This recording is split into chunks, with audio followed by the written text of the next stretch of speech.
चलिए, तो जैसे कि लेट्स से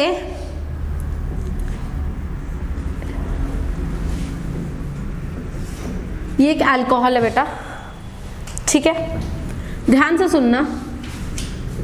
अगर मैं इसमें SOCl2 डालूं तो क्या प्रोडक्ट होगा, इसमें अगर मैं HBr डालूं तो क्या प्रोडक्ट होगा, HCl डालूं तो क्या प्रोडक्ट होगा, और H प्लस वाटर डालूं, H प्लस हीट करूं तो क्या प्रोडक्ट होगा।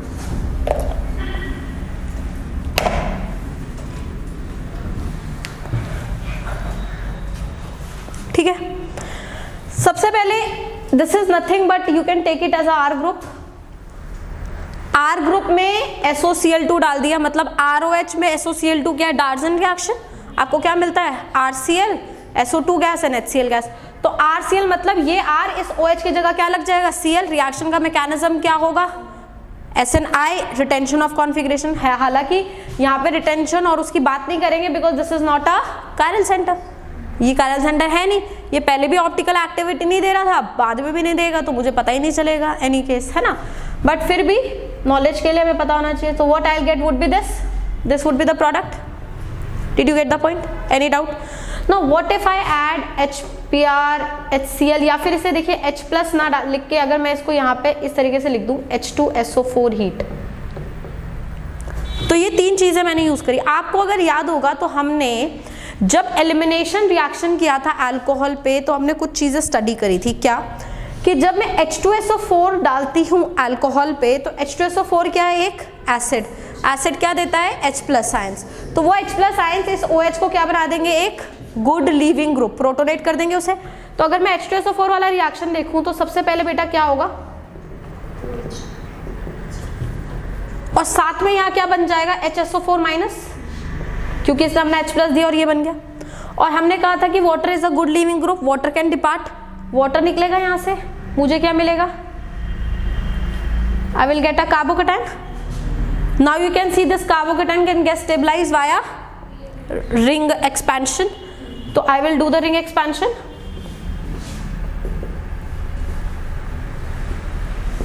ये बॉन्ड तोड़ा, इसको इससे जोड़ दिया, यहाँ पे क्या आ जाएगा फिर carbocation, I will get a 6 membered carbocation, 6 membered ring over which I will have a carbocation. Carbocation कौन सी पोजीशन पर आएगा, कोई भी पोजीशन ले सकते हैं क्योंकि बॉन्ड तो टूट ही गया। तो I get a carbocation here. Now I have HSO4 minus. HSO4 minus nucleophile नहीं है, ये क्या है, H2SO4 का कॉन्जुगेट बेस। तो बेस क्या करता है, बहुत इंपॉर्टेंट है, बेस क्या करता है, H प्लस लेता है। और कोई काम होता है बेस का, तो यहाँ पर और यहाँ पर दोनों साइड H प्लस प्रेजेंट रहेंगे। तो HSO4 माइनस ये H प्लस ले लेगा, bond will go here and what you get is a alkene as a major product. मतलब when you add H2SO4 and heat, it actually causes dehydration of alcohol.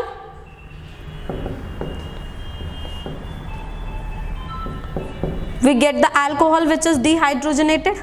Is that clear? Now, will the case be same if I have HBr and HCl in the picture? No. Why? Because HBr एक acid है, agreed. वो भी एक H plus ions देगा जो OH को क्या करेगा, प्रोटोनेट करेगा। तो उसने भी एक H प्लस आयंस दिए जिसने OH को क्या कर दिया बेटा, प्रोटोनेट कर दिया। साथ में Br नेगेटिव बेटा, बट Br नेगेटिव एक अच्छा बेस नहीं है, क्योंकि हमें पता है down the group basicity decreases, nucleophilicity increases. तो एक्चुअली में Br नेगेटिव क्या है, एक nucleophile rather than a base. तो ये यहाँ से कार्बोकेटाइन तक तो बात समझ आ रही है, कार्बोकेटाइन बनेगा, रीअरेंज करेगा, लेकिन फिर ये जो HSO4H ले रहा था वो Br माइनस का वो काम नहीं है। Br नेगेटिव क्या करेगा, कार्बोकेटाइन पे अटैक करके क्या करा देगा, substitution. Did you understand the point. तो अगर आप अल्कोहल में HBr या HCl जैसे एसिड डालते हैं तो सब्स्टिट्यूशन हो जाता है, और अगर आप एक ऐसे एसिड डालते हैं जिसका कॉन्जुगेट बेस बेसिक होता है तो एलिमिनेशन हो जाता है, जैसे कि H2SO4। Did you get the point. So यहाँ पे क्या होगा, वही कार्बोकेटाइन बनेगा and the carbocation will rearrange itself via ring expansion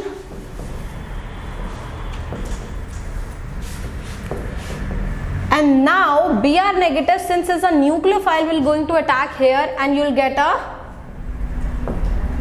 cyclohexane with the bromine on it, cyclohexane. और ये सेम चीज किसके साथ होगी? HCl के साथ होगी, क्योंकि Cl भी एक अच्छा न्यूक्लियोफाइल है rather than a base. You get this? Did you get the point? Any doubt? अगर हम लोग अल्कोहल में, किसी भी तरीके के अल्कोहल में अगर PCl5 डालते हैं तो भी सब्स्टिट्यूशन रिएक्शन होती है और हमें मिलता है RCl POCl3 प्लस HCl.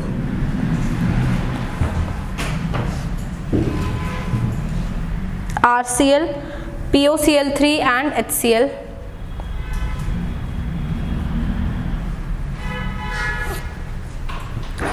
अगर हम किसी अल्कोहल में PCl3 डालते हैं तो भी सब्स्टिट्यूशन होती है, हमें मिलता है RCl प्लस H3PO3.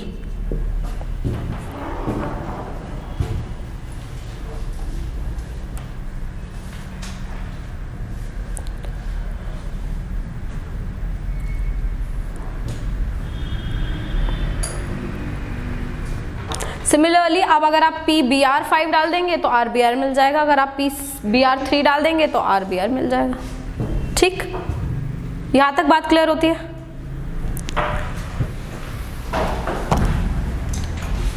एक हम लोग अभी नेम रिएक्शन पढ़ने वाले हैं जिसे बोलते हैं हंस-डिकर मेथड. इसमें क्या होता है बेटा, अगर आपके पास कोई कार्बोक्सिलिक एसिड है, आप उस कार्बोक्सिलिक एसिड का सिल्वर सॉल्ट लेते हो. ठीक, मतलब you will take silver salt of a carboxylic acid, silver salt of a carboxylic acid. ठीक, और ये जो सिल्वर सॉल्ट के कार्बोक्सिलिक एसिड का सिल्वर सॉल्ट है, इसे आप ट्रीट करोगे बेटा Br2 या CCl4 के साथ या फिर Cl2 CCl4 के साथ, डिपेंडिंग अपॉन आप RBr बनाना चाह रहे हैं या RCl बनाना चाह रहे हैं, right. And what you get is a RBr AgBr plus CO2. Now this is also recommended as a very good method for the synthesis of alkyl halide. क्यों? क्योंकि RBr जो सोल्यूशन है उसमें प्रेसिपिटेट हो जाएगा. ठीक, CO2 गैस बन के निकल गया, hence both the cases the reaction will be forced to move in the forward direction. ठीक, रिएक्शन का मैकेनिज्म समझते हैं ध्यान से. देखिए क्या होगा, अगर आपने सिल्वर सॉल्ट कार्बोक्सिलिक एसिड का लिया है और आप इसे बेटा ट्रीट कर रहे हैं Br2 के साथ, तो सबसे पहले Ag एक Br ले लेगा, AgBr बन जाएगा, प्लस इस O के साथ फिर कौन जुड़ जाएगा? Br. तो आपको मिलेगा RC double bond O O Br.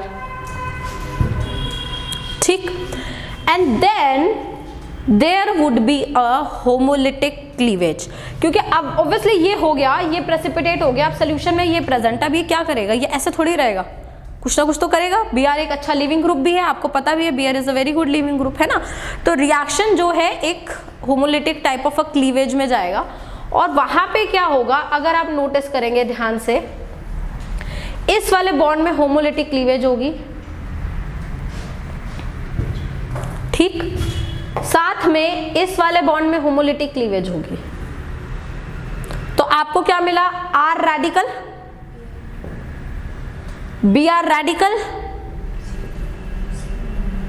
Plus C double bond O तो था ही, एक रेडिकल यहां से है, एक रेडिकल यहां से है, दोनों ने मिलकर क्या बना दिया? बॉन्ड. CO2 गैस बन गई, निकल गई. Did you get the point? यहां तक बात क्लियर होती है. फिर उसके बाद जो R रेडिकल है बेटा, वो एक्चुअली में Br2 के साथ अगर रिएक्ट करेगा तो इसमें भी होमोलिटिक क्लीवेज कराएगा. और देखिए ये Br रेडिकल के साथ जुड़ जाएगा RBr प्लस Br रेडिकल. अगर ऐसे चलता रहा तो ये रिएक्शन का क्या हो जाएगा? Propagating step. और अगर ऐसा हो गया कि ये दोनों यहीं पे जुड़ गए तो बना खाली क्या? RBr, रिएक्शन क्या हो गया? टर्मिनेट. तो तो इन एनी केस अगर रिएक्शन को प्रोपोगेट कराना है तो Br2 के साथ रिएक्शन हो जाएगी, टर्मिनेट कराना है तो यहाँ पर भी रिएक्शन हो सकती है। तो what is the end product that you get? You get RBr, you get CO2 gas along with you get AgBr। Did you get the point? तो इसमें एक चीज जो नोट करने की है वो ये है कि लेट्स से ये R ग्रुप जो है इसके अंदर लेट्स से 2 कार्बन है, ठीक। तो आपने लिए CH3 CH2 C double bond O O negative Ag, तो आपका एसिड तो 3 कार्बन का हुआ ना। अगर R में 2 कार्बन है तो 1 कार्बन तो COH का भी तो हुआ। तो आपके पास जो एसिड है वो कितने कार्बन का है? 3 कार्बन का। मतलब एक तरीके से देखा जाए प्रोपेनोइक एसिड का सिल्वर सॉल्ट ये है, ठीक। जब आप इसे किसी भी Cl2 या किसी भी हैलोजन और मीडियम के साथ रिएक्ट कराओगे तो R वाला जो पोर्शन है वही Cl के साथ जुड़ेगा, ये तो CO2 बन के निकल जाएगा, है ना। तो आपको मिला CH3 CH2 Br plus CO2 gas plus AgCl which is precipitated. Now you can see if you start with the 3 carbon you end up getting alkyl halide of 2 carbon. This is a process which is known as a step down process. मतलब number of carbon जो है 1 unit से कम हो जाएंगे in the product में जो alkyl halide मिलेगा आपका उसमें। Is that clear? लेकिन एक चीज ध्यान रखेंगे बेटा, इस पर्टिकुलर रिएक्शन में RBr की yield of RBr will always be better than RCl। ऐसा नहीं है कि आप RCl नहीं बना सकते, आप RCl बना सकते हो, लेकिन RBr की yield हमेशा बेटर आएगी किससे? RCl से। ऐसा क्यों होता है?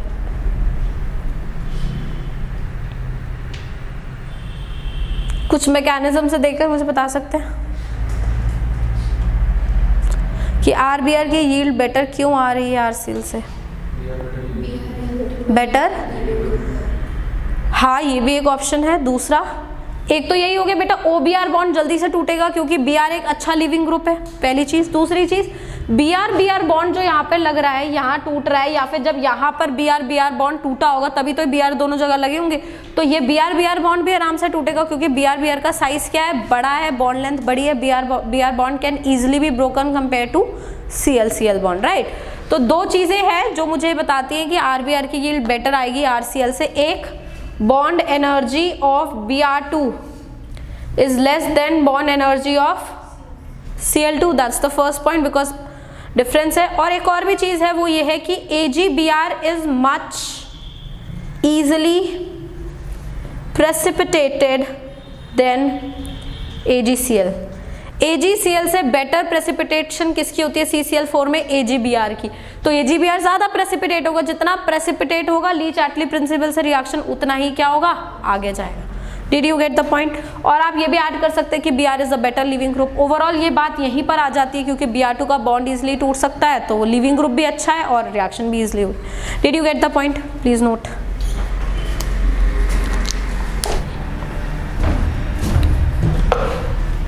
हाँ यहाँ Cl2 यूज कर रहे हो तो यहाँ Cl लगा दो। चलिए एक बहुत अच्छी बात करेंगे हम हंस डिकर मैकेनिज्म में। हाँ वो ये है कि अगर मैं सिल्वर सॉल्ट कार्बोक्सिलिक एसिड का ले रही हूँ तो मैं इसे बेटा या तो Br2 के साथ ट्रीट कर रही हूँ या तो Cl2 के साथ ट्रीट कर रही हूँ, तो मुझे मिल रहा है RBr या फिर RCl plus CO2 plus AgBr और AgI। That's what we are doing, AgCl. That's what we are doing. Now why can't I use fluorine and iodine? Fluorine of course we know is exothermic process, fluorine को use नहीं किया जा सकता। Then why can't I use iodine? Endothermic तो इधर मुझे चाहिए क्योंकि मुझे II का बॉन्ड तोड़ना है। नहीं होता क्या है, आप अगर हंस डिकर प्रोसेस में I2 यूज कर लेते हो, सुनना मेरी बात ध्यान से, तो आपको Ri मिल सकता है, CO2 गैस और AgI भी प्रेसिपिटेट हो सकता है, ये पॉसिबल है। लेकिन ऐसा जनरली नहीं हो पाता क्योंकि यहाँ पर एक साइड रिएक्शन ऑल्सो वर्क कर जाती है। बाई चांस अगर सिल्वर सॉल्ट थोड़ा सा भी एक्सेस में होगा तो वो सिल्वर सॉल्ट जो है वो वापस से Ri के साथ सब्स्टिट्यूशन रिएक्शन में चला जाएगा this way, and what you and up getting is a ester. Now can you just deduce why? Because I negative is extremely good nucleophile. It's extremely good nucleophile. तो आपके पास RCO अगर let's say 1 equivalent है और यहाँ पे भी आपके पास 1 equivalent है, आपको ये मिलेगा। लेकिन बाय चांस की बात अगर ये जरा सा भी एक्सेस में प्रेजेंट हो गया या जरा सा भी अनरिएक्टेड बच गया, तो ये वापस से सब्स्टिट्यूशन क्रिएट करके instead of giving me R I will give me a ester. तो इसलिए ऐसा नहीं है कि हांस डिकर रिएक्शन इसके साथ यूज नहीं कर सकते, हम कर सकते हैं, but we get a different product. What I get is ester rather than a R I. Did you get the point? And fluorine के साथ ऑफ कोर्स हम यूज नहीं कर सकते हैं. ये बात क्लियर है? कोई doubt? Note, this is very important. Product वही बनेगा, एस्टर. Is that clear? हाँ, मोस्ट ऑफ द टाइम आपको एस्टर ही मिलेगा. आर आई की पॉसिबिलिटी कम रहती है, क्योंकि देखो रिएक्शन का मैकेनिज्म क्या हो रहा है. मैंने बोला रिएक्शन प्रोपोगेट करता रहेगा, ठीक है. तो जैसे सपोज आर आई जनरेट हुआ, फिर से दोबारा रिएक्शन हो रही है. उस दोबारा रिएक्शन में हुआ क्या, वो रेडिकल रिएक्ट करने के बजाय इसने पहले इस पर अटैक कर दिया, तो एस्टर बन गया ना, राइट. तो इसलिए ज़्यादा चांसेस इस रिएक्शन के हैं इसकी बजाय, इसलिए मैं इसको यूज़ नहीं करती, क्योंकि मुझे आर आई चाहिए. तो आर आई तो यहाँ से मिलेगा ही नहीं, मेजर यहाँ से कौन मिलेगा? एस्टर. तो इसलिए मैं Br2 या फिर Cl2 के साथ ही रिएक्शन को प्रोसीड करती हूँ. Let's talk about the case of ambient nucleophiles.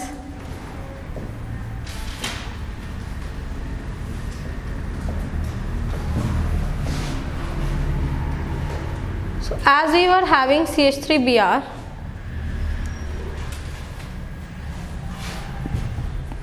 right, this CH3Br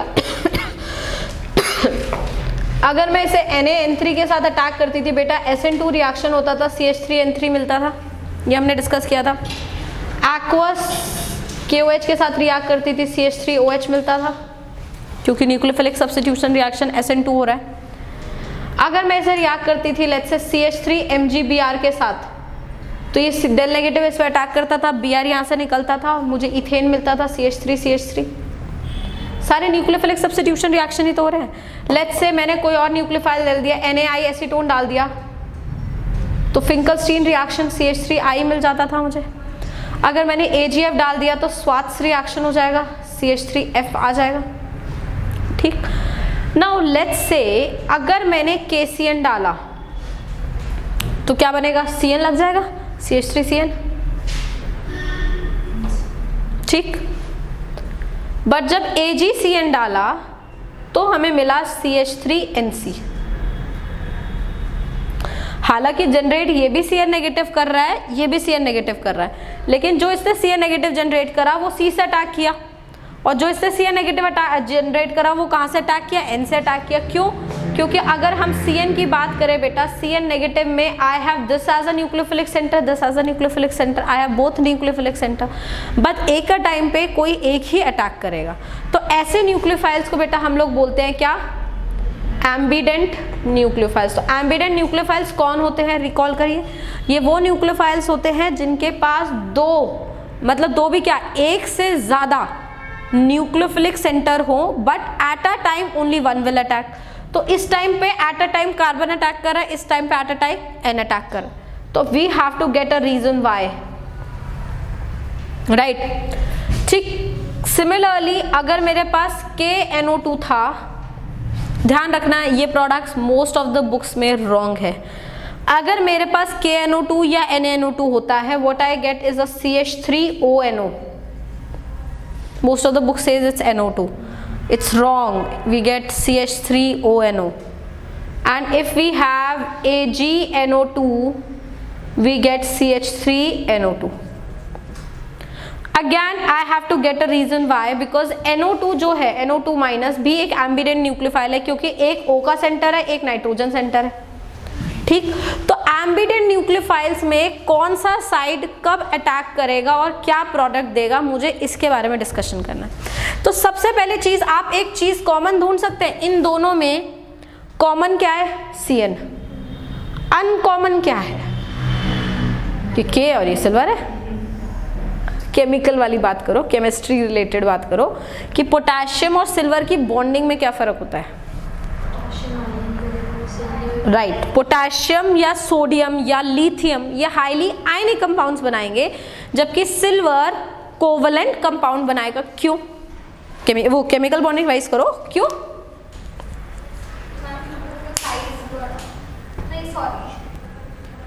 Why silver compounds are more covalent than potassium compounds? कौन सी pseudo electronic? Pseudo noble gas configuration. Very good. ये copper का case, ये आपको ध्यान रखना है। इसमें क्या होता है कि पोटेशियम जो है K+ की फॉर्म में तो NH2NP6 टाइप कॉन्फ़िगरेशन अटेन करता है, जिससे बोलता है नोबल गैस कॉन्फ़िगरेशन, और Ag+ जो अटेन करता है वो होता है NH2NP6 and ND10 which is known as pseudo noble gas configuration. If you have a pseudo noble gas configuration, then because of this d electrons there is a poor shielding effect. Poor shielding effect की वजह से Z effective क्या हो जाता है, बढ़ जाता है, केटायन का अट्रैक्शन टुवर्ड्स द एनाइनिंग क्लाउड बढ़ जाएगा, डिस्ट्रॉशन बढ़ जाएगी फजान्स रूल के हिसाब से, and hence you will get a covalent compound. That's what we have studied in the Fajans rule year before, I think, है ना, सालों हो गए होंगे पढ़े हुए, तुम तो पढ़ते ही नहीं हो। तो that is the difference which is creating here. तो KCN लो या NaCN लो या LiCN लो वो आयनिक है बेटा, आयनिक है तो कंप्लीटली K+ और Cn नेगेटिव में टूटेगा। अच्छा मुझे बताओ, ये Cn नेगेटिव हम लिखते हैं ऐसे, पर नेगेटिव चार्ज कहां पर है? More on C। वाई?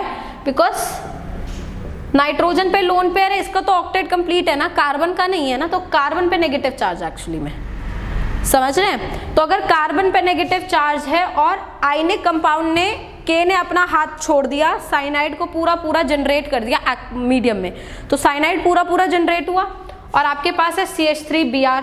तो एक्चुअली में KCN आपको Cn नेगेटिव दे रहा है पूरा, और नेगेटिव चार्ज किस पे? C पे। और हम लोगों ने क्या डिस्कस करा है, नेगेटिव चार्ज न्यूक्लियोफाइल और नॉन नेगेटिव चार्ज न्यूक्लियोफाइल में हमेशा नेगेटिव चार्ज वाला न्यूक्लियोफाइल ज्यादा न्यूक्लियोफिलिक होता है। तो न्यूक्लियोफिलिक ज्यादा कौन है? Carbon, then nitrogen. Carbon attack करेगा,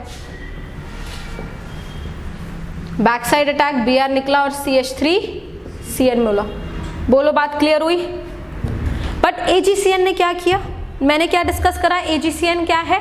covalent, it has some covalent character. तो वो बेटा अगर कोवलेंट है तो Ag और कार्बन के बीच में तो एक कोवलेंट बैंड रहेगा ना, वो टूटेगा तो है नहीं इतनी आसानी से। तो जब वो टूटेगा नहीं पर अटैक करना है, तो अटैक कहाँ से होगा? नाइट्रोजन से, क्योंकि कार्बन पे तो नेगेटिव चार्ज आया ही नहीं पूरा। Did you get the point? तो जब आप AgCN डाल रहे हो तो CH3Br पे अटैक हो रहा है, तो ये यहाँ से अटैक होगा तब Ag निकलेगा बाहर, पहले निकल ही नहीं पाएगा क्योंकि यहाँ पे तो कोवलेंट बॉन्ड है। और आपको क्या मिलेगा? CH3NC। बोलो बात क्लियर हुई नहीं हुई? हाँ या ना? इसी चीज को लेके चलते हैं इस NO2 वाले पे।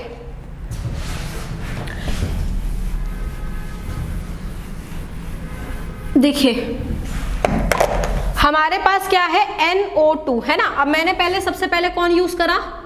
KNO2। ये क्या है फिर से? आयनिक, टूटेगा क्या देगा? NO2-। अब आप NO2- का स्ट्रक्चर कैसे बताते हो? केमिकल बॉन्डिंग पढ़ी है ना, हालांकि याद तो होती नहीं है बट फिर भी पढ़ी है। तो स्ट्रक्चर कैसे बनाओगे NO2- का? ऐसे नहीं बनाओगे। नेगेटिव चार्ज किस पे रहेगा? O पे। नेगेटिव चार्ज वाला O ज्यादा न्यूक्लियोफिल होगा या लोन पेयर वाला नाइट्रोजन? नेगेटिव चार्ज वाला O। तो जब CH3Br पे अटैक होगा NO2- का, तो कहां से होगा? O से, and you will gate CH3ONO। Did you get the point? और आपका KNO2 क्या है? कोवलेंट। तो बेटा ये जो है ये तो एक्चुअली में इस जिस O पे नेगेटिव आ रहा है उसके साथ तो बॉन्ड ही बना के बैठा हुआ है, तो बॉन्ड तो टूटेगा ही नहीं इतनी आसानी से। तो अटैक कहाँ से होगा? नाइट्रोजन की साइड से। तो CH3Br में जब AgON डबल बॉन्ड O डालेंगे, नाइट्रोजन वाला साइड अटैक करेगा और आपको मिलेगा CH3 NO2. Did you get the point? So you have to be very careful in case of ambident nucleophiles, what is the product. And the explanation is directly on the basis of ionic character and the covalent character which is possessed by potassium or silver compounds according to the Fersans. ठीक.